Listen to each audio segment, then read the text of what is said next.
തദ്ദേശ സ്വയംഭരണ തെരഞ്ഞെടുപ്പിലേക്കുള്ള ഒന്നാം ഘട്ടത്തിലെ കലാശക്കൊട്ട് കഴിഞ്ഞപ്പോൾ എന്തൊക്കെയാണ് ഓരോ മുന്നണികളുടെയും മനസ്സിലുള്ളത്? ഏതർത്ഥത്തിലാണ് കേരള രാഷ്ട്രീയം മുന്നോട്ട് പോകുന്നത് ഈ ഘട്ടത്തിൽ? ഇതാണ് ഇപ്പോഴത്തെ തെരഞ്ഞെടുപ്പുമായി ബന്ധപ്പെട്ട വിഷയങ്ങളിലേക്ക് കടക്കാതെയുള്ള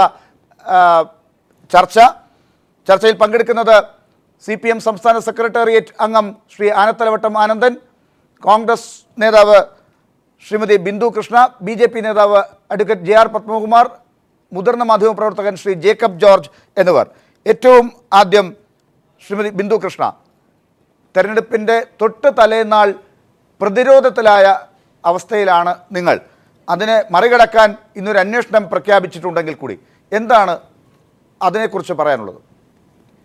കേരളത്തിലെ UDFനെ സംബന്ധിച്ചിടത്തോളം അങ്ങനെ പ്രതിരോധത്തിന്റെ പ്രശ്നം ഒന്നും തന്നെ ഇല്ല. ഞങ്ങൾ ഈ തെരഞ്ഞെടുപ്പ് ഉയർത്തുന്ന മുദ്രാവാക്യം എന്ന് പറയുന്നത് വികസിത കേരളം, ദാരിദ്ര്യരഹിത കേരളം എന്നതാണ്. കഴിഞ്ഞ 4.5 വർഷക്കാലമായി കേരളം ഭരിക്കുന്ന ഐക്യജനാധിപത്യ മുന്നണി ഗവൺമെന്റ് ഈ നാട്ടിലെ ജനങ്ങൾക്ക് വേണ്ടി, സാധാരണക്കാർ ഉൾപ്പെടെയുള്ള സമസ്ത വിഭാഗം ജനങ്ങൾക്ക് വേണ്ടി ചെയ്തിട്ടുള്ള ക്ഷേമ പ്രവർത്തനങ്ങളുടെ അതിനെ മുൻനിർത്തിയാണ് ഞങ്ങൾ വോട്ട് ചോദിക്കുന്നത്. അതുപോലെ തന്നെ CPM നേതൃത്വത്തിലുള്ള ഇടതുപക്ഷ ജനാധിപത്യ മുന്നണിയുടെ അക്രമ രാഷ്ട്രീയത്തിനെതിരായും ഞങ്ങൾ കേരളത്തിലെ ജനങ്ങളോട് വോട്ട് ചോദിക്കുന്നു. അതോടൊപ്പം തന്നെ BJP എന്ന് പറയുന്ന രാഷ്ട്രീയ പ്രസ്ഥാനം RSSന്റെ പിൻസീറ്റ് ഡ്രൈവിങ്ങിലൂടെ നടത്തുന്ന വർഗീയ ധ്രുവീകരണത്തിനെതിരായി രാജ്യത്താകമാനമുള്ള ജനങ്ങൾക്ക്, വിശിഷ്യ ദളിതരും ന്യൂനപക്ഷങ്ങളും ഉൾപ്പെടെയുള്ള ജനങ്ങൾക്ക് ശ്രീ നരേന്ദ്രമോദിയുടെ ഭരണത്തിലുണ്ടായ ആശങ്ക മാറ്റി BJPയുടെ വർഗീയ ധ്രുവീകരണത്തിനെതിരെ ശക്തമായ പ്രതിരോധം സൃഷ്ടിക്കുവാൻ കഴിയുന്ന ഏക രാഷ്ട്രീയ പ്രസ്ഥാനം എന്ന നിലയിൽ ഇന്ത്യൻ നാഷണൽ കോൺഗ്രസ് ഈ സംസ്ഥാനത്തെ ജനങ്ങളോട്, അതോടൊപ്പം തന്നെ തദ്ദേശ സ്വയംഭരണ സ്ഥാപനങ്ങളെ സംബന്ധിച്ചിടത്തോളം ഏറ്റവും കൂടുതൽ ഫണ്ട് അനുവദിച്ചുകൊണ്ട് വിവിധങ്ങളായ പദ്ധതികളും പരിപാടികളും ആവിഷ്കരിച്ച് നടപ്പിലാക്കാൻ, രാഷ്ട്രീയ ഭേദമന്യേ നടപ്പിലാക്കുവാനുള്ള അവസരമൊരുക്കിയ UDF ഗവൺമെന്റിനെതിരെ അനുകൂലമായിട്ടുള്ള ഒരു വിധിയെഴുത്ത് ഞങ്ങൾ പ്രതീക്ഷിക്കുന്നു. ആനത്തലവട്ടം ആനന്ദൻ, എങ്ങനെയാണ് നിങ്ങൾ ഈ ഘട്ടത്തിലെ രാഷ്ട്രീയത്തെ വിലയിരുത്തുന്നത്? UDF ഗവൺമെൻറ്റിൻ്റെയും കേന്ദ്ര ഗവൺമെൻറ്റിൻ്റെയും ജനദ്രോഹ നയങ്ങൾ, വിശേഷിച്ച് ഇപ്പോൾ ദേശീയ തലത്തിൽ ഉയർന്നു വന്നിരിക്കുന്ന പ്രശ്നങ്ങൾ, അതിലെല്ലാം ഈ സംസ്ഥാന ഗവൺമെൻറ് എടുക്കുന്ന സമീപനം, ഇതെല്ലാം ജനങ്ങളുടെ മുമ്പിൽ ഞങ്ങൾ അവതരിപ്പിക്കുന്നുണ്ട്. തെരഞ്ഞെടുപ്പ് പ്രഖ്യാപിച്ചപ്പോഴുള്ള കാലാവസ്ഥയിൽ നിന്ന് വളരെ വ്യത്യസ്തമായ ഒരു കാലാവസ്ഥ തെരഞ്ഞെടുപ്പ് പ്രചരണം സമാപിക്കുമ്പോൾ ഉണ്ടായിട്ടുണ്ട്.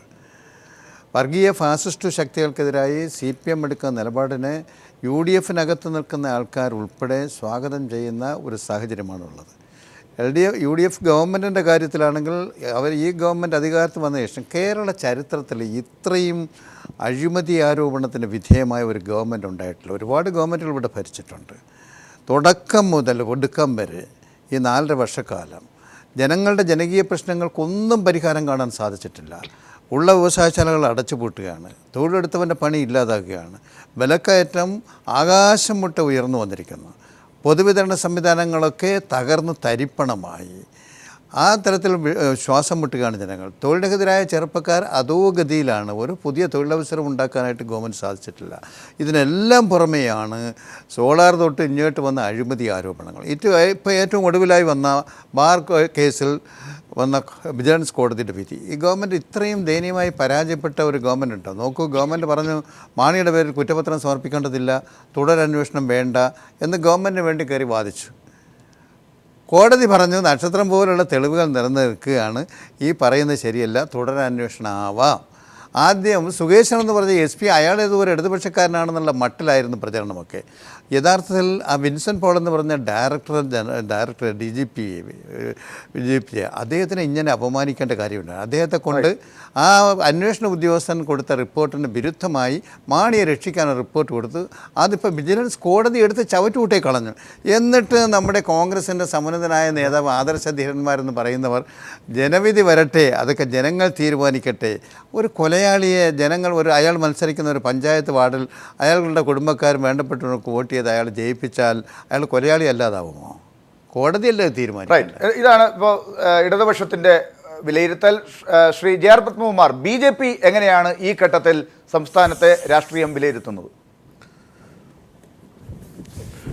ഈ തെരഞ്ഞെടുപ്പിൽ കേരളത്തിലെ രണ്ട് മുന്നണികൾക്കും എതിരായിട്ടൊരു ആൾട്ടർനേറ്റീവ് എന്നുള്ള നിലയിൽ ഭാരതീയ ജനതാ പാർട്ടി ഈ തെരഞ്ഞെടുപ്പിൽ മുന്നിൽ വന്നു എന്നുള്ള കാര്യം തെരഞ്ഞെടുപ്പ് പ്രചരണം അവസാനിപ്പിക്കുമ്പോൾ നമുക്ക് വിലയിരുത്താൻ കഴിയും. കഴിഞ്ഞ തദ്ദേശ സ്വയംഭരണ സ്ഥാപനങ്ങളിലെ തെരഞ്ഞെടുപ്പിൽ ഞങ്ങൾ വെറും 6000-ഓളം സീറ്റുകളിലാണ് മത്സരിച്ചിട്ടുള്ളത്. ഇപ്പോൾ ഏകദേശം 19,000-ൽ കൂടുതൽ സീറ്റുകൾ ഭാരതീയ ജനതാ പാർട്ടി മത്സരിക്കുന്നുണ്ട്. ഞങ്ങൾക്ക് റെപ്രസെൻറ്റേഷൻ ഇല്ലാത്ത ഒരു തദ്ദേശ സ്വയംഭരണ സ്ഥാപനവും കേരളത്തിലുണ്ടാകാൻ പോകുന്നില്ല. ഈ രണ്ട് മുന്നണികളും ഈ കേരളത്തിലെ സാധാരണക്കാരുടെ അടിസ്ഥാന പ്രശ്നങ്ങൾ ചർച്ച ചെയ്യാൻ തയ്യാറായിട്ടില്ല. അവർ അന്തർദേശീയ തലത്തിലും ദേശീയ തലത്തിലുള്ള പ്രശ്നങ്ങളാണ് ഇവിടെ ചർച്ച ചെയ്തപ്പോൾ ബിന്ദു കൃഷ്ണ പറഞ്ഞു കേരളത്തിലെ പ്രശ്നങ്ങളാണ് ചർച്ച ചെയ്തതെന്ന്. അതൊന്നും ഒരിടത്തും കാണാൻ കഴിഞ്ഞിട്ടില്ല. പക്ഷേ ജനങ്ങൾ ഇതൊക്കെ മനസ്സിലാക്കിയിട്ടുണ്ട്. നമ്മളിവിടെ കേരളത്തിലെ ആവശ്യം എന്താ? ഞങ്ങൾക്കൊന്ന് നല്ല കുടിവെള്ളം വേണം, നല്ല റോഡ് വേണം, നല്ല ആരോഗ്യ സ്ഥലങ്ങൾ വേണം, പഠിക്കാനുള്ള സൗകര്യങ്ങൾ വേണം. ഇക്കാര്യങ്ങൾ ജനങ്ങളുടെ മുന്നിൽ ഞങ്ങൾ അവതരിപ്പിച്ച് അതിന് എന്താണ് ബദൽ, ഈ ആരോപണങ്ങൾ ഉന്നയിക്കുകയല്ല, മറിച്ച് സ്വന്തമായ രീതിയിലുള്ള വളരെ ശക്തമായ രീതിയിൽ ഒരു ബദലും ഞങ്ങൾ ഈ തെരഞ്ഞെടുപ്പ് പ്രചരണത്തിൽ വെച്ചിട്ടുണ്ട്.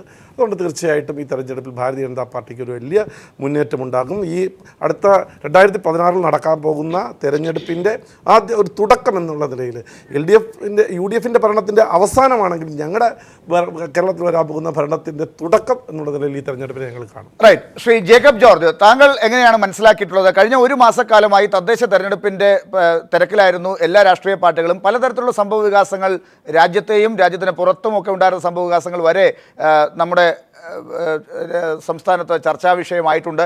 ഇപ്പോൾ ഒരു പുതിയ ഘട്ടത്തിലേക്ക് സംസ്ഥാനം മുന്നോട്ട് പോകാൻ പോകുന്നു, സംസ്ഥാന രാഷ്ട്രീയം മുന്നോട്ട് പോകാൻ പോകുന്നു. ഈ ഘട്ടത്തിലെ രാഷ്ട്രീയ മാറ്റത്തെ താങ്കൾ എങ്ങനെ വിലയിരുത്തുന്നു? എനിക്ക് തോന്നുന്നു കേരളത്തിലെ ഏത് തെരഞ്ഞെടുപ്പും നിർണായകമാണ്.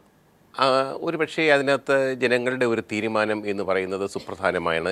ജനങ്ങൾക്കിത് നന്നായിട്ടറിയാം. അവരുടെ ഓരോ വോട്ടും നമ്മുടെ സാധാരണക്കാരന് പോലും അറിയാം. അത് ഇന്ത്യയിലൊക്കെയും അത് തന്നെയാണ് സ്ഥിതി. എങ്കിൽ പോലും കേരളത്തിലെ രാഷ്ട്രീയം വളരെ രാവിലെ ഉച്ചയ്ക്കും വൈകുന്നേരവും ഭക്ഷണമായിട്ട് കഴിക്കുന്ന കേരള ജനത, മലയാളികൾ, തെരഞ്ഞെടുപ്പിനെ ഒരു ഉത്സവമായിട്ട് കൊണ്ടാടുന്നവർ, തീർച്ചയായിട്ടും അവർ ചെയ്യുന്ന വോട്ടിന് പ്രാധാന്യമുണ്ടെന്നും ആ വോട്ട് കേരളത്തിലെ ജനാധിപത്യ പ്രക്രിയയിൽ ഒരു നിർണായകമായി പങ്കുവഹിക്കുമെന്നും നമ്മുടെ മലയാളിക്ക് തീർച്ചയുണ്ട്.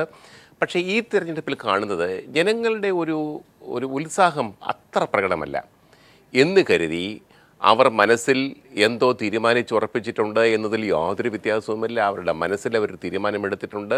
എന്തൊക്കെ ഘടകങ്ങൾ, ഒരു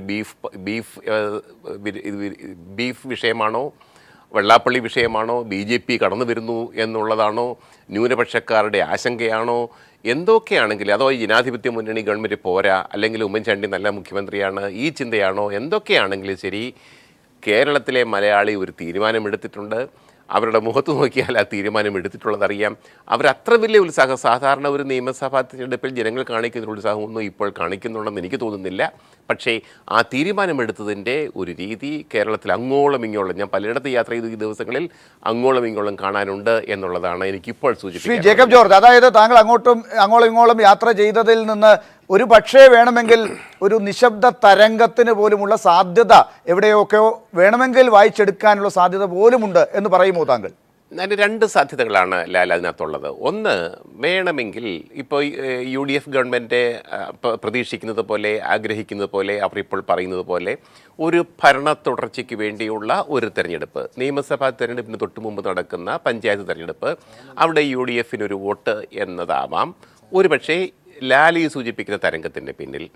അല്ലെങ്കിൽ BJP കടന്നു വരുന്നു, അതിനകത്ത് UDF-നും കൂടെ സഹായകമായൊരു നിലപാട്, അല്ലെങ്കിൽ UDF പോലും അതിന് സഹായകമായൊരു നിലപാടെടുക്കുന്നു, വെള്ളാപ്പള്ളി നടേശനെ കൂട്ടുപിടിക്കുന്നു. അതുകൊണ്ട് ന്യൂനപക്ഷക്കാർക്കുള്ളൊരു ആശങ്ക അത് കുറച്ചൊക്കെ നമുക്ക് കാണാൻ കഴിയും. അതായത് ന്യൂനപക്ഷത്തിനൊരു ആശങ്കയുണ്ട്. BJP വന്നാൽ പശുപറച്ചിയുടെ പേരിൽ ഒരാളെ കൊന്ന ഒരു BJP-ക്കാരാണെന്ന് ഞാൻ പറയുന്നില്ല, പക്ഷേ അങ്ങനത്തെ ചിന്തകൾ ദേശമൊട്ടാകെ വ്യാപിക്കുന്നു. സാഹിത്യകാരന്മാരെ കൊലപ്പെടുത്തുന്ന ഒരു ശക്തി വളർന്നു വരുന്നു. അപ്പോൾ മതേതരത്വത്തിനും ജനങ്ങളുടെ ആഹാര രീതിക്ക് പോലും ഭീഷണിയായ ചില ശക്തികൾ വളർന്നു വരുന്നു. പ്രധാനമന്ത്രി ഇത് കണ്ടിട്ട് മിണ്ടാതിരിക്കുന്നു. ഇതൊക്കെ കേരളത്തിലെ ന്യൂനപക്ഷങ്ങൾക്കൊരാശങ്ക ഉണ്ടാക്കുന്നുണ്ട്, യാതൊരു സംശയമില്ല. പ്രത്യേകിച്ച് യുവാക്കൾക്ക്, വിദ്യാർത്ഥികൾക്ക്. ഇപ്പം കേരളത്തിലെ ഈ ബീഫ് ഫെസ്റ്റിവൽ നടത്തി പല കോളേജുകളിൽ, സർവകലാശാലകളിൽ. അപ്പം അതിനൊക്കെ BJP-ക്കാരൊക്കെ എതിർത്തുവെങ്കിൽ പോലും ആ ഫെസ്റ്റിവലുകളിലൊക്കെ കാണുന്ന വിദ്യാർത്ഥികളുടെ പങ്കാളിത്തം, ഇതൊക്കെ പല സൂചനകളും നൽകുന്നുണ്ട്. ന്യൂനപക്ഷങ്ങൾക്ക് മാത്രമല്ല, കേരളത്തെ പോലെ മതേതരത്തെ പൊന്നുപോലെ കൊണ്ടു നടക്കുന്ന സാമാന്യ ജനങ്ങൾക്ക് പോലും ഒരു BJP ഉയർത്തുന്ന ഒരു ഭീഷണി ഉണ്ടാക്കുന്ന ആശങ്ക അവരുടെ മനസ്സിലുമുണ്ട്. അവരെങ്ങോട്ട് തിരിയും? തീർച്ചയായിട്ടും ഈ തെരഞ്ഞെടുപ്പ് അവരുടെ വോട്ടിനെ, അവരുടെ മനസ്സിൻ്റെ നിലപാടിനെ അനുസരിച്ചിരിക്കും, യാതൊരു സംശയമില്ല. ശ്രീമതി ബിന്ദു കൃഷ്ണ, ഇത് ഒന്നാം ഘട്ടം നമ്മളെല്ലാ വിലയിരുത്തലും നിങ്ങളുടെ അവകാശവാദങ്ങളും ഒക്കെ നിങ്ങൾ പറഞ്ഞു കഴിഞ്ഞു. തെരഞ്ഞെടുപ്പുമായി ബന്ധപ്പെട്ട് നേരിട്ട് അല്ലെങ്കിൽ കൂടി ഈ ഘട്ടത്തിലെ സംസ്ഥാന രാഷ്ട്രീയത്തിൽ നിങ്ങൾ എവിടെയൊക്കെ നിൽക്കുന്നു എന്നുള്ളതിൻ്റെ സൂചനകളാണ് നിങ്ങളൊക്കെ പറയാൻ ശ്രമിച്ചത്. നിങ്ങൾ കാണാതെ പോകുന്ന നിങ്ങളുടെയൊക്കെ തന്നെ വശത്തുള്ള ചില പ്രശ്നങ്ങൾ കൂടി ഉണ്ടല്ലോ. ഇപ്പോൾ ഇവിടെ തന്നെ പലരും ചൂണ്ടിക്കാട്ടിയ കോൺഗ്രസിൻ്റെ നിലപാടുകൾ, ചില കാര്യങ്ങൾ, ശ്രീ കെ എം മാണിയുമായി ബന്ധപ്പെട്ട കാര്യത്തിലെ നിലപാടുകൾ, അത് ഏറ്റവും അധികം ചർച്ച ചെയ്യപ്പെടുന്ന ഒരു ഘട്ടമാണിത്. ഉദ്യോഗസ്ഥരെ നിങ്ങൾ എങ്ങനെയാണ് സമീപിക്കുന്നത്? പ്രത്യേകിച്ച് ഈ ബാർ കോഴ കേസുമായി ബന്ധപ്പെട്ട കാര്യത്തിൽ ഒക്കെ തന്നെ ഇത് എങ്ങനെയാണ് നിങ്ങൾ ഇനി മുന്നോട്ടുള്ള നിർവഹണ കാര്യങ്ങളിൽ പോലും ഇത് പ്രകടമാക്കി കാണിക്കുക? ഞങ്ങളെ സംബന്ധിച്ചിടത്തോളം അത്തരം കാര്യങ്ങളിൽ യാതൊരു പക്ഷപാതിത്വപരമായ അല്ലെങ്കിൽ മുൻവിധിയോടുകൂടിയുള്ള നിലപാടില്ല. ശ്രീ കെ എം മാണി സാറിനെതിരായിട്ടുള്ള ആരോപണങ്ങളെ പോലും ആ ആരോപണങ്ങൾ ഉയർന്ന സമയത്ത് വേണമെങ്കിൽ സാധാരണ CPM-ലെ നേതാക്കന്മാർക്കെതിരെയൊക്കെ ആരോപണമായാലും കൊലക്കുറ്റമായാലും എന്ത് ആരോപണം വന്നാലും പാർട്ടി കമ്മിറ്റി വയ്ക്കും. അത് എന്നിട്ട് അവിടെയൊക്കെ ചർച്ച ചെയ്ത് പിന്നെ ആ റിപ്പോർട്ട് പുറലോകം കാണുകയില്ല. ഞങ്ങളതല്ല ചെയ്തത്. ഈ രാജ്യത്ത് നിലവിലിരിക്കുന്ന നിയമത്തിന് അനുസരിച്ച് തന്നെ കാര്യങ്ങൾ മുന്നോട്ട് പോകാനുള്ള സ്വാതന്ത്ര്യം കൊടുക്കുകയുണ്ടായി. അതുകൊണ്ടാണല്ലോ കെ എം മാണി സാറിനെതിരെ സ്വാതന്ത്ര്യം കൊടുത്തില്ല എന്നാണ് ഇപ്പോൾ കണ്ടെത്തിയിരിക്കുന്നത്.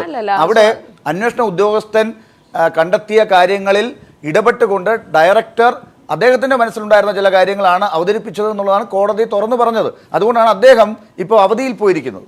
സർ, ഡോക്ടർ ലാൽ, ഒരു കോടതിയുടെ, വിജിലൻസ് കോടതിയുടെ തീരുമാനമോ നിരീക്ഷണമോ അത് അന്തിമമല്ല. ആ ഉത്തരവോ അന്തിമമല്ല. നമ്മുടെ രാജ്യത്ത് എത്രയോ കോടതികളിലെ കേസിന്റെ വിധികൾ, ഒബ്സർവേഷനുകൾ, അതൊക്കെ മേൽക്കോടതികൾ പിന്നീട് തീർച്ചയായിട്ടും അഡ്വക്കേറ്റ് ബിന്ദു കൃഷ്ണ ആ പറയുന്നത് നിയമമാണ്, നമുക്കത് മനസ്സിലാവുന്ന കാര്യമാണ്. പക്ഷേ അധികാര സ്ഥാനത്തിരിക്കുന്ന ഒരു മന്ത്രി മുൻ കീഴ്വഴക്കങ്ങളൊക്കെ മാറ്റിക്കൊണ്ട് എന്തിനിങ്ങനെ നിങ്ങളെപ്പോലുള്ളവർക്ക് ബുദ്ധിമുട്ടുണ്ടാക്കി തുടരണം എന്നുള്ളതാണ് ഒരുപക്ഷെ നിങ്ങൾക്ക് ചോദ്യങ്ങൾ ഉയരുന്നതും ഈ കാര്യങ്ങൾ ഉത്തരം പറയാൻ സമയം ചെലവാക്കേണ്ടി വരുന്നതും. മുൻകാലങ്ങളിലുണ്ടായ കീഴ്വഴക്കങ്ങൾ എന്താണ്? ശ്രീ ഉമ്മൻചാണ്ടി പോലും പണ്ട് പ്രതിപക്ഷത്തിരുന്നപ്പോൾ ഉന്നയിച്ചിട്ടുള്ള പല കാര്യങ്ങളുമുണ്ട്. ശ്രീ കെ കരുണാകരൻ എടുത്ത നിലപാടുകളുണ്ട്. ശ്രീ KP വിശ്വനാഥിൻ്റെ കാര്യം നമ്മൾ പലപ്പോഴും പറയാറുണ്ട്. പല മന്ത്രിമാരും, ശ്രീ MP ഗംഗാധരൻ്റെ കാര്യം നമുക്കറിയാവുന്നതാണ്. ഇവരൊക്കെ കാണിച്ച മാതൃകകളുണ്ട്. ഇതൊരു അഴിമതി കേസും കൂടിയാണ്. ഇതിനകത്ത് എന്തുകൊണ്ട് അത് വേണ്ട എന്ന് പറയുന്നു ചോദിക്കുമ്പോൾ ശ്രീ കെ മാണിയുടെ കൂടെയുള്ള 8 MLA-മാരാണ് പ്രശ്നം എന്നുള്ളതും 4 മാസം കൂടി ഭരണം മുന്നോട്ട് പോകുക എന്നുള്ളതാണെന്നും പറയേണ്ടി വരും. നമുക്ക് എല്ലാ കാര്യങ്ങളും നമ്മുടേതായ വ്യാഖ്യാനങ്ങളും നമ്മുടേതായ നിരീക്ഷണങ്ങളും ഒക്കെ ആകാം. പക്ഷെ ഒരു കാര്യം സത്യം, താങ്കൾ സൂചിപ്പിച്ചതിലുള്ള ഇതുപോലുള്ള സംഭവങ്ങൾ പോലെ മറിച്ച സംഭവങ്ങൾ ഉണ്ടായിട്ടുണ്ട്. ടൈറ്റാനിയം കേസിൽ ബഹുമാനപ്പെട്ട മുഖ്യമന്ത്രിക്കെതിരായിട്ട് ഒരു കോടതിയുടെ തുടരന്വേഷണം ഉത്തരവ് വന്നപ്പോൾ അന്ന് അദ്ദേഹം രാജിവെച്ചെങ്കിൽ എവിടെ നിൽക്കും? അങ്ങനെ ഒരു തുടരന്വേഷണം എന്ന് പറയുന്നത് രാജിവെക്കേണ്ട, എന്ത് നിൽക്കാനാണ്? പകരം ഭരണം മുന്നോട്ട് പോകും. അദ്ദേഹം സത്യസന്ധനായി തെളിയിച്ച് തിരിച്ചു വരും. നാളെ ഈ മന്ത്രിമാർക്കെതിരെ എല്ലാ ആരോപണം, അപ്പോഴെല്ലാം അവർ രാജിവെച്ചു ഈ സംസ്ഥാനത്ത് ഭരണസമിതി തെളിയിക്കപ്പെടാത്ത ആരോപണങ്ങളുടെ പേരിലാണ് നമ്മൾ ഈ പറയുന്നത് ഓർക്കണം. ഇത് ഇപ്പോഴും തെളിയിക്കപ്പെട്ടിട്ടില്ല എങ്കിൽ പൂർണ്ണമായി ഉത്തരം കേസ് അവസാനിപ്പിക്കാൻ പറ്റിയിട്ടില്ല. കോടതി കേസ് അവസാനിപ്പിക്കരുത്, തുടരന്വേഷിക്കണമെന്ന് പറഞ്ഞിരിക്കുകയാണ്. ആ ഘട്ടത്തിലെങ്കിലും ചെയ്യേണ്ടത് എന്താണ്? മാറി നിന്നുകൊണ്ട്, ഒരു മന്ത്രിസ്ഥാനമല്ല വലുത്, അവിടെ ഒരു വ്യക്തിയല്ല വലുത്, സംസ്ഥാനത്തെ മന്ത്രിസ്ഥാനത്തിന്റെ മഹത്വമാണ് വലുത്. അത് നാളെയുള്ളവർക്കും ജനങ്ങൾക്കും വീണ്ടും കാത്തു സൂക്ഷിക്കാൻ വേണ്ടിയുള്ള അവസ്ഥ ഉണ്ടാക്കാതെ നിങ്ങൾ ഇങ്ങനെ ഒരാൾക്ക് വേണ്ടി വീണ്ടും വീണ്ടും പ്രതിരോധത്തിലാകുന്നത് എന്തുകൊണ്ട്? ഞാൻ ആദ്യം സൂചിപ്പിച്ചതുപോലെ തന്നെ ഇവിടെയൊന്നും പ്രതിരോധത്തിന്റെ പ്രശ്നമില്ല. തുടരന്വേഷണം എന്ന് പറയുന്നത് ആ അന്വേഷണം കോടതിയുടെ നിരീക്ഷണത്തിലോ അല്ലാതെയോ, കോടതിയുടെ നിരീക്ഷണം ഉണ്ടെങ്കിൽ ഏറ്റവും സന്തോഷമുള്ള കാര്യം. അന്വേഷണം നടക്കട്ടെ, കുറ്റക്കാരനെന്ന് തെളിഞ്ഞാൽ മാറിയാൽ പോരെ. ശ്രീയാനത്തലോട്ടം, ഇവിടെ എൻ്റെ സഹോദരി ബിന്ദുകൃഷ്ണ പറയുന്നത് കോൺഗ്രസിൻ്റെ തന്നെ വ്യത്യസ്തമായ അഭിപ്രായങ്ങളിൽ ഒരു അഭിപ്രായമാണ്. ശ്രീ ആൻ്റണി ഇവിടെ വന്നിട്ട് പറഞ്ഞു, പത്രക്കാരൻ അദ്ദേഹത്തിനെ സമ്മർദ്ദത്തി മാണി ഈ വിധിയുടെ അടിസ്ഥാനത്തിൽ രാജിവെക്കുമോ? അപ്പോൾ പറഞ്ഞു, ഞാനല്ലല്ലോ മാണി, ആൻ്റണി ഞാനല്ലല്ലോ. എൻ്റെ അർത്ഥം എന്താ? അദ്ദേഹത്തിനെതിരെ ഒരു പഞ്ചസാര അഴിമതി കുംഭമാണെന്ന് പറഞ്ഞൊരു കുംഭമാണ് നിയമസഭ പാർലമെൻറ്റിൽ വെറുതെ ഒരു സംശയം പറഞ്ഞതേ ഉള്ളൂ. ഒരു അന്വേഷണവുമില്ല, വിജിലൻസ് എൻക്വയറിയില്ല, ഒന്നുമില്ല. ആൻ്റണി രാജിവെച്ച് പോയി. ലാൽ ചോദിച്ച പോലെ രാജിവെച്ച പോലെ അപകടം സംഭവിക്കുമോ? ആൻ്റണി ഇന്നും തിളങ്ങി നിൽക്കുകയല്ലേ, അഴിമതിക്കാരനാണെന്ന് ആരും പറയുന്നില്ല. ആ ഖ്യാതി അദ്ദേഹത്തിന് നേടിയെടുക്കാൻ സാധിച്ചില്ലേ?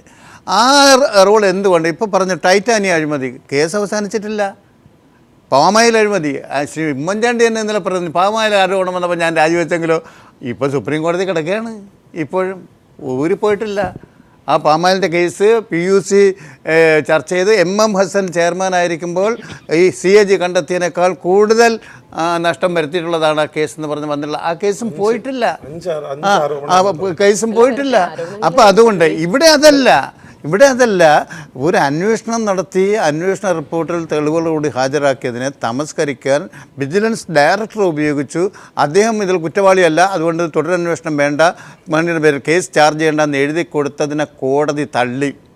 എന്ന് പറഞ്ഞാൽ എവിഡൻസ് ഉണ്ട്, ആ എവിഡൻസിൻ്റെ അടിസ്ഥാനത്തിൽ തുടരന്വേഷണമാകാമെന്ന് പറഞ്ഞാൽ അങ്ങനെയുള്ള ഞാൻ പക്ഷേ ഈ ഗണേഷ് കുമാറിനെ കുറിച്ച് അയാളുടെ ഭാര്യ വേറെ ബന്ധം ഇയാൾക്കുണ്ടെന്നൊക്കെ പറഞ്ഞൊരു പരാതി പറഞ്ഞതിൻ്റെ ഫലമായി ആ പരാതി വാങ്ങിച്ചുകൊണ്ട് ഉമ്മൻചാണ്ടി ഗണേഷ് കുമാറിനെ രാജിവെക്കാൻ പറഞ്ഞില്ലേ? എന്തുകൊണ്ട് പറയുന്നില്ല? ഒറ്റ MLA എന്തുകൊണ്ട് പറഞ്ഞില്ല? അത് ഈ പറഞ്ഞതാണ്. KM മാണി കൂടെ 5-6 MLA-മാരുണ്ട്, ഇവരെല്ലാവരും കൂടെ വിട്ടുപോയാൽ ഗവൺമെൻറ് പോകും. അതെൻ്റെ വസ്തുത. അതല്ലാതെ യാഥാർത്ഥ്യമായി ഉന്നയിച്ച് ശ്രീ ബിജു രമേശ് തന്നെ ഒരുപാട് പേരുടെ പേര് ചൂണ്ടിക്കാണിച്ച് ഈ പീപ്പിൾ TV-യിലടക്കം കേരളത്തിലെ മുഴുവൻ മാധ്യമങ്ങളിലും പറഞ്ഞു. ആ ആളുകളെയൊക്കെ വിജിലൻസിന്റെ SP അടക്കമുള്ള ആളുകൾ ചോദിച്ചു. അവരാരും അത് സാധൂകരിച്ചിട്ടില്ല. എവിടെ സാധൂകരിച്ചില്ല? വിജിലൻസ് കോടതി അഡ്വക്കേറ്റ് ബിന്ദു കൃഷ്ണ, ഞാൻ ഒന്നുകൂടി എടുത്തു പറയുകയാണ്, ഡോക്ടർ ബിജു രമേശ് ഇവിടെ വന്ന് പറഞ്ഞ കാര്യങ്ങൾ അദ്ദേഹം പുറത്തുപോയി അന്വേഷണ ഉദ്യോഗസ്ഥരോടും പറഞ്ഞത് കണക്കിലെടുത്തുകൊണ്ടാണ് SP സുകേശൻ അന്വേഷണം നടത്തി. അദ്ദേഹം മറ്റുള്ളവർ മുകളിൽ നിന്നുള്ള ആളുകളും കൂടെ പറഞ്ഞതും കൂടി ചേർത്ത് കൊടുത്ത റിപ്പോർട്ട് കൂടി അനുമാനങ്ങളുമാണ് ഇത്തരം ചർച്ചകളിലേക്ക് തെളിയിക്കേണ്ടത് എവിടെയാണ്? കോടതിയിലല്ലേ? അപ്പൊ കോടതിയിൽ എന്താ തെളിവ്? അന്വേഷണ ഉദ്യോഗസ്ഥൻ ചാർജ് കൊടുക്കുന്നു. ഇവരെന്താ ചെയ്തത്? അന്വേഷണ ഉദ്യോഗസ്ഥന്റെ ചാർജ് വേണ്ട എന്ന് പറഞ്ഞൊരു കവറിൽ ഇട്ട് വെച്ച് കൊടുത്തു. അല്ല, ഞാൻ ചോദിച്ചോട്ടെ, അല്ല ഇപ്പൊ തന്നെ അന്ന് ഇവരോടൊപ്പം നിന്ന എലഗൻ ബിജുവിന്റെ ബിനോയുടെ മറുപടി എന്താ? 14 കോടി രൂപ പിരിച്ചിട്ടുണ്ട്. ഓരോ അദ്ദേഹത്തിന്റെ ഉൾപ്പെടെ 2000. ബിജു രമേശ് പറഞ്ഞ എൻ്റെ പലപ്പോഴായിട്ട് 10 ലക്ഷം രൂപ, അല്ലാതെ 20 ലക്ഷം രൂപ, അങ്ങനെ 2 ലക്ഷം 3 ലക്ഷം വെച്ച് കണക്കാക്കിയാലും 700 ബാറിൽ നിന്ന് 14 കോടി രൂപ പിരിച്ചതിൽ മാണിക്ക് 1 കോടിയേ കിട്ടിയുള്ളൂ. ബാക്കി എങ്ങോട്ട് പോയി എന്നുള്ളതാണ് അന്വേഷണം. അപ്പൊ അതാണ് മൂടി വെക്കേണ്ടത്. ബിന്ദു കൃഷ്ണ, ഈ മന്ത്രിസ്ഥാനത്തിന്റെയും ഒപ്പം ജുഡീഷ്യറി പോലും നടത്തുന്ന പരാമർശങ്ങളുടെയും വിധിയുടെയും ഒക്കെ മഹത്വത്തെ ഇടിച്ചു താഴ്ത്തുന്ന രീതിയിലാണ് നിങ്ങൾ അതിനോട് മത്സരിച്ച് അവിടെ വീണ്ടും ഈ സ്ഥാനങ്ങളിൽ തന്നെ തുടരുകയൊക്കെ ചെയ്യുന്നത്. അതല്ല വേണ്ടത്. ഈ വ്യക്തികൾക്ക് പ്രാധാന്യം കൊടുക്കാതെ നിങ്ങൾ ഈ സ്ഥാനങ്ങൾക്ക് എന്തുകൊണ്ട് പ്രാധാന്യം കൊടുത്തുകൊണ്ടുള്ള മാതൃകകൾ കാണിക്കുന്നില്ല? സ്ഥാനങ്ങൾക്ക് പ്രാധാന്യം കൊടുക്കുന്നത് കൊണ്ടാണ് അന്വേഷണങ്ങൾ കൃത്യമായി നടക്കുന്നത്. സ്ഥാനങ്ങൾക്ക് പ്രാധാന്യം കൊടുക്കുന്നുണ്ട്, ആ വ്യക്തികൾക്ക് ആ സ്ഥാനം വേണം. അതുകൊണ്ട് അല്ലാതെ ചോദിച്ച ചോദ്യം തന്നെ തിരിച്ച് വീണ്ടും പറയുന്നത് വെച്ചാൽ ഒരേ അർത്ഥം, ഒരേ ചോദ്യം ചോദിക്കുമ്പോൾ ആ അർത്ഥത്തിന് വിരുദ്ധമായി അപ്പൊ തന്നെ അടുത്ത് പറയില്ലേ? ഉണ്ടാകുന്നത് ഇത്തരം കീഴ്വഴക്കങ്ങളില്ലാത്ത നടപടികൾ തുടരുന്നത് കൊണ്ടാണ്. എന്നെ സംബന്ധിച്ചിടത്തോളായാലും ഐക്യ ജനാധിപത്യ മുന്നണിയെ സംബന്ധിച്ചിടത്തോളായാലും തുറന്ന സമീപനമാണ് ഇക്കാര്യത്തിലുള്ളത്. തുടരന്വേഷണം നടക്കട്ടെ. തുടരന്വേഷണത്തിൽ പുറത്തു വരുന്ന ഇനി ഒരു പക്ഷേ ആദ്യത്തെ അന്വേഷണത്തിൽ വ്യത്യസ്തമായി എന്തെങ്കിലും പുറത്തു വരുന്നെങ്കിൽ അതനുസരിച്ച് നിയമമന്ത്രിയായി ശ്രീ KM മാണി തന്നെ തുടരുമ്പോൾ അദ്ദേഹം പറഞ്ഞതുപോലെ 101 അല്ല അതിലപ്പുറമുള്ള പ്രാവശ്യം അന്വേഷിച്ചാലും ഇത് എങ്ങനെയാണ് മുന്നോട്ട് പോവുക? അദ്ദേഹത്തിന്റെ കീഴിലുള്ള ഉദ്യോഗസ്ഥന്മാർ എങ്ങനെയാണ് കൃത്യമായി അന്വേഷിക്കുക? ഒന്നാമതായി നിയമവകുപ്പ് അല്ലല്ലോ ഈ അന്വേഷണം നടത്തുന്നത്. നിയമവകുപ്പിന്റെ ഉപദേശമാണ് അത് ഇവിടുത്തെ നിയമവകുപ്പ് മാത്രമല്ല, കഴിഞ്ഞ ഗവൺമെന്റ് കാലത്ത് ശ്രീ VS അച്യുതാനന്ദന്റെ എത്രയോ തവണ കൊണ്ടുവന്ന നാഗേശ്വര റാവുവിനെ പോലെ സോളിസിറ്റർ ജനറൽ ഇവിടുത്തെ അഡ്വക്കേറ്റ് ജനറലിനെയും വിജിലൻസിന്റെ ലീഗൽ അഡ്വൈസറിയും ഒക്കെ തള്ളിക്കൊണ്ട് പോയി സുപ്രീം കോടതിയിൽ പ്രാക്ടീസ് ചെയ്യുന്ന ഒരു വക്കീല്, ആ വക്കീലിന്റെ ഉപദേശം വാങ്ങിച്ചിട്ടാണ് ഇത് ചെയ്തിരിക്കുന്നത്. അഡീഷണൽ അഡ്വക്കേറ്റ് ജനറലിന്റെ അടക്കം ഉപദേശം സ്വീകരിച്ചിട്ടുണ്ട്. അല്ല, 1-2 ഉപദേശം അല്ല. പ്രൊസീജിയർ കോഡിൽ വളരെ വ്യക്തമായിട്ടുണ്ട്. കേസ് ഡയറി എന്ന് പറയുന്നത് കോടതിയും പ്രോസിക്യൂട്ടറും ഇൻവെസ്റ്റിഗേറ്റീവ് ഓഫീസറും മാത്രമേ കാണാവൂ. വേറെ പ്രൈവറ്റ് വക്കീലിനെ ഏൽപ്പിക്കുക എന്ന് പറഞ്ഞാൽ ഇത് കോപ്പി എടുത്ത് അദ്ദേഹം വേറെ ഇറങ്ങി കൊടുത്താൽ എന്ത് ചെയ്യും? എന്താ ഉറപ്പ്? ഒരിക്കലും കാണാൻ പറ്റില്ല. പ്രതിഭാഗ അഭിഭാഷകന് പോലും കേസ് ഡയറി കാണിക്കില്ല. കേസ് ഡയറി കാണാൻ പറ്റില്ല. ചാർജ് ഷീറ്റ് മാത്രമേ പ്രതിഭാഗം അഭിഭാഷകന് പോലും കൊടുക്കൂ. അപ്പോൾ അത് വളരെ കുറ്റകരമായ ഒരു കാര്യമാണ് നടത്തിയിട്ടുള്ളത്. സ്വകാര്യ ഇത്രയും പ്രമാദമായ ഒരു കേസ്, മന്ത്രപ്രതിയായ കേസ്, ഈ ഒരു സ്വകാര്യ അഭിഭാഷകന് കേസ് ഡയറി കൊടുത്തത് തെറ്റാണെന്ന് കോടതി പറഞ്ഞിട്ടുണ്ട്. ശ്രീ ജേക്കബ് ജോർജ്, ഈ പറഞ്ഞ അർത്ഥത്തിൽ KM മാണി സാർ എന്ത് പറഞ്ഞിട്ടും രാജിവെക്കുന്നില്ല, അദ്ദേഹത്തെ എന്ത് പറഞ്ഞാലും പുറത്താക്കില്ല എന്നൊക്കെയുള്ള രീതിയിൽ ധീരത കാണിച്ച് മുന്നോട്ട് പോകുമ്പോൾ, ഈ രീതിയിൽ ജനങ്ങളുടെ മുമ്പിൽ വീണ്ടും അവിടെ തന്നെ നിന്നുകൊണ്ട് മുന്നോട്ട് പോകുമ്പോൾ ഈ രീതിയിലുള്ള പ്രതിപക്ഷത്തിൻ്റെ സ്വരങ്ങൾ ഏത് രീതിയിലായിരിക്കും ചർച്ച ചെയ്യപ്പെടുക? തീർച്ചയായിട്ടും ഇതിനൊക്കെ ഇത്തരം കാര്യങ്ങൾ എനിക്ക് KM മാണി വ്യക്തിപരമായിട്ട് എൻ്റെ അഭിപ്രായം KM മാണി രാജിവെക്കണം എന്നാണ്. അദ്ദേഹം രാജിവെക്കുന്നില്ല. അത് രാഷ്ട്രീയ തീരുമാനം, ഐക്യ ജനാധിപത്യ മുന്നണി തീരുമാനം. പക്ഷേ എനിക്ക് മനസ്സിലാക്കാൻ കഴിയുന്നത്, അല്ലെങ്കിൽ ഞാൻ ഊഹിച്ചെടുക്കുന്നത്, ഈ പഞ്ചായത്ത് തെരഞ്ഞെടുപ്പിന് ശേഷം ഇത് ഐക്യജനാധിപത്യ മുന്നണിയിൽ തന്നെ ചർച്ചാ വിഷയമാകും. കേരള കോൺഗ്രസിൽ തന്നെ ചർച്ചാ വിഷയമാകും, സംശയമില്ല. കാരണം VM സുധീരൻ എന്ത് നിലപാടെടുക്കും? AK ആന്റണി നേരത്തെ പറഞ്ഞുവല്ലോ, സദാചാരം, ഇത്തരം മൂല്യങ്ങളുടെ കാര്യം ഒക്കെ വ്യക്തിപരമാണ് എന്നാണ് AK ആന്റണി പറഞ്ഞത്. അദ്ദേഹം അത് പലതും പറയാതെ പറഞ്ഞു വെക്കുകയായിരുന്നു. അദ്ദേഹത്തിൻ്റെ വാക്കുകൾ, വരികൾ പ്രത്യേകം ശ്രദ്ധിക്കേണ്ടതാണ് ഇപ്പോഴത്തെ സാഹചര്യത്തിൽ, പ്രത്യേകിച്ച് AK ആന്റണിയുടെ സ്വന്തം രാഷ്ട്രീയ പശ്ചാത്തലത്തിൽ. അപ്പോൾ വരാൻ പോകുന്ന പഞ്ചായത്ത് തിരഞ്ഞെടുപ്പിന് ശേഷം ഇത്തരം കാര്യങ്ങൾ UDF-നകത്ത് ചർച്ചയ്ക്കോ തുറന്ന ചർച്ചയ്ക്ക് വിഷയമാകും എന്ന കാര്യത്തിൽ സംശയമില്ല. രണ്ടാമത്തെ കാര്യം ലാൽ, ഇത് നമ്മളിപ്പോൾ ഒരു തെരഞ്ഞെടുപ്പ്, ജനകീയമായ ഒരു ജനാധിപത്യ സംവിധാനത്തിലുള്ള ഒരു തെരഞ്ഞെടുപ്പ് വരികയാണ്. അപ്പോൾ ജനങ്ങൾ ഇത് ഒരു വിധി എഴുതട്ടെ. ആ കാര്യത്തിൽ ജനങ്ങൾക്ക് എന്താണ് അഭിപ്രായം? തീർച്ചയായിട്ടും ഇത് ഒരു പ്രധാനപ്പെട്ട തിരഞ്ഞെടുപ്പ് വിഷയമായി കഴിഞ്ഞിരിക്കുന്നു. അതിന് ബദലായിട്ട് KM മാണിക്ക് ബദലായിട്ട് ഇപ്പോൾ ശാശ്വതീകാനന്ദ സ്വാമിയുടെ മരണത്തെക്കുറിച്ച് അന്വേഷിക്കാൻ ഗവൺമെൻറ് ഉത്തരവിട്ടിരിക്കുന്നു. ഇതെല്ലാം വരുമ്പോൾ ജനങ്ങൾ ഇതൊക്കെ പരിഗണിക്കുമ്പോൾ ആർക്കാണ് രാഷ്ട്രീയമായിട്ട് അവർ പിന്തുണ കൊടുക്കുക എന്നുള്ളത് തീർച്ചയായിട്ടും ഈ തെരഞ്ഞെടുപ്പായിരിക്കും അതിന് മറുപടി നൽകുന്നത്. ശ്രീ ജേക്കബ് ജോർജ്, അങ്ങനെയാണെങ്കിൽ ഈ ശാശ്വതീകാനന്ദ സ്വാമിയുടെ മരണവും അന്വേഷിക്കണമോ വേണ്ടയോ, അദ്ദേഹം മരിച്ചതാണോ, ജലസമാധിയാണോ, കൊന്നതാണോ എന്നുള്ള കാര്യവും ജനങ്ങളുടെ മുമ്പാകെ അങ്ങ് വിട്ടാൽ പോരായിരുന്നു? അല്ല, അത് ജനങ്ങളല്ലല്ലോ തീരുമാനിക്കേണ്ടത്. അത് അല്ല, ഇപ്പൊ ഇവിടെ കണ്ടെത്തിയ ഈ കാര്യങ്ങൾ ബിന്ദുകൃഷ്ണ പറയുന്ന അർത്ഥത്തിലുള്ള കാര്യങ്ങൾ നമ്മൾ മുഖവിലേക്ക് എടുക്കുകയാണെങ്കിൽ ഈ കാര്യങ്ങളും അങ്ങനെ പോകുന്നൊരു കാഴ്ചയല്ലേ നമ്മൾ കാണേണ്ടത്? അല്ല, ജനാധിപത്യത്തിൻ്റെ ഏറ്റവും വലിയ ഒരു ശക്തി എന്ന് പറയുന്നത് ജനപ്രതിനിധികൾ എന്തെങ്കിലും കുറ്റം ചെയ്താൽ അത് സംബന്ധിച്ച് അന്തിമമായ തീരുമാനമെടുക്കുന്നത് ജനങ്ങളാണ്. കോടതികൾക്കും അപ്പുറത്ത്, കോടതി വിധികൾക്കും അവരുടെ വിധികൾക്ക് പിന്നിലെ നീതിശാസ്ത്രത്തിനും അപ്പുറത്ത് ജനങ്ങളുടെ വിധി എന്ന ഒരു വാൾ ഓരോ രാഷ്ട്രീയക്കാരൻ്റെയും തലയ്ക്ക് മീതെ തൂങ്ങിക്കിടപ്പുണ്ട്. ആ വാൾ ഇന്ന് ജനങ്ങളുടെ മുമ്പിലുണ്ട്. അവർക്കത് പ്രയോഗിക്കാം. നിയമത്തിൻ്റെ വഴിക്ക് പോകും. അവർ പ്രയോഗിച്ചാലും ഇല്ലെങ്കിലും മാണിക്കെതിരെയുള്ള അന്വേഷണവും അത് സംബന്ധിച്ച കോടതി നടപടികളും ഒരു വഴിക്ക് മുന്നോട്ട് പോകും. ഞാൻ പറഞ്ഞത് ശാശ്വതീകാനന്ദരുടെ മരണം, അത് കോടതി ഒരു വഴിക്ക്, അല്ലെങ്കിൽ നിയമ നടപടികൾ, അന്വേഷണ മുറ, അതൊക്കെ ഒരു വഴിക്ക് നടക്കും. പക്ഷേ ഇതിനെയൊക്കെ വിലയിരുത്തുന്ന ഒരു തെരഞ്ഞെടുപ്പ് വരികയാണ്. അപ്പോൾ ആ തെരഞ്ഞെടുപ്പിൽ നമ്മൾ ഈ ചർച്ച നടത്തുമ്പോൾ പോലും ജനങ്ങളുടെ മുമ്പിൽ നിന്നുകൊണ്ട് നമ്മൾ ഈ ചർച്ച നടത്തുമ്പോൾ ജനങ്ങൾ ഇതൊക്കെ വിലയിരുത്തുകയാണ്. ഇതിലേതാണ് സത്യം, എവിടെയാണ് നീതി, എവിടെയാണ് ന്യായം എന്നൊക്കെ ജനങ്ങൾ വിലയിരുത്തുകയാണ്. അതാണ് ഒരു പക്ഷേ ലാലെ നമ്മൾ നടത്തുന്ന തുറന്ന ചർച്ചയുടെയും പ്രാധാന്യം അവിടെയാണ് നമ്മൾ കാണേണ്ടത്. തീർച്ചയായിട്ടും. ആ വാള് കാണുന്നുണ്ടോ ശ്രീമതി ബിന്ദുകൃഷ്ണ, അതോ മറ്റുള്ളവരാണോ ആ വാള് കാണേണ്ടത് എന്നുള്ളത് കൂടി ഈ ഘട്ടത്തിൽ ഒന്ന് പരിഗണനയ്ക്ക് വച്ചുകൊണ്ട് അടുത്ത ഘട്ടത്തിൽ ബീഫ് ഉൾപ്പെടെയുള്ള കാര്യങ്ങൾ കൂടി ചർച്ചയ്ക്ക് എടുക്കേണ്ടതുണ്ട്.